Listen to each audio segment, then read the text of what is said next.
Oke, sekarang kita masuk ke sifat-sifat dari sistem periodik. Nah, jadi ternyata sistem periodik itu juga memiliki sifat-sifat adik-adik. Yang pertama itu adalah jari-jari atom. Nah, di dalam sistem periodik itu bagaimana sih bentuk jari-jari atom? Dan jadi jari-jari atom yang terdapat di sistem periodik itu, dia itu kalau misalnya semakin ke kanan, jari-jarinya semakin kecil. Sementara kalau ke atas, dia juga semakin kecil. Seperti itu. Kalau berarti pengukurannya itu adalah apabila yang ditanyakan adalah jari-jari atom, maka dia apabila semakin ke atas dan semakin ke kanan, itu ukurannya semakin kecil. Jari-jari atom itu sendiri merupakan jarak elektron terluar. Ini misalnya elektronnya ada di sini, elektron terluar ke inti atom. Ke inti atom, misalnya inti atom ada di tengah-tengah ya kan? Ada di sini misalnya. Berarti jarak dari sini hingga ke sini. Sama seperti lingkaran kan ada jari-jarinya tuh, ada jari-jari, ada diameter. Nah, jari-jarinya itu kan setengah dari diameter. Berarti dia itu merupakan jarak daripada titik terluar atau elektron terluar hingga ke inti dari atom tersebut, ya kan? Nah, untuk ukuran jari-jari semakin ke unsur dari bawah ke atas dan dari kiri ke kanan itu ukurannya semakin kecil. Selanjutnya itu adalah untuk keelektronegatifan.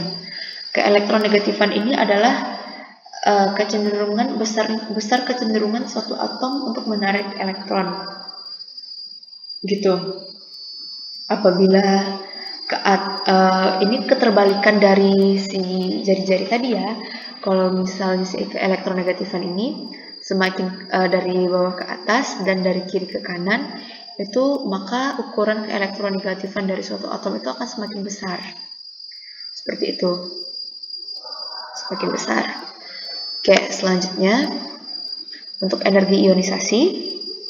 Energi ionisasi itu merupakan energi minimum yang diperlukan suatu atom netral.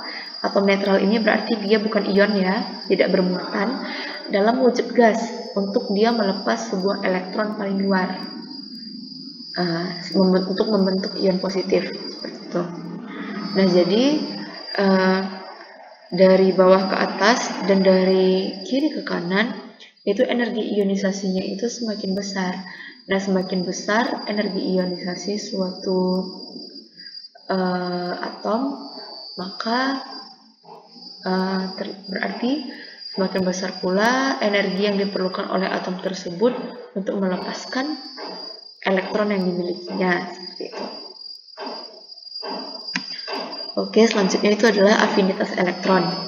Afinitas elektron ini merupakan energi yang dibebaskan suatu atom dalam wujud gas ketika menerima sebuah elektron.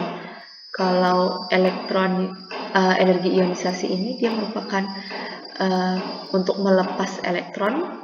Kalau afinitas elektron ini untuk menerima elektron.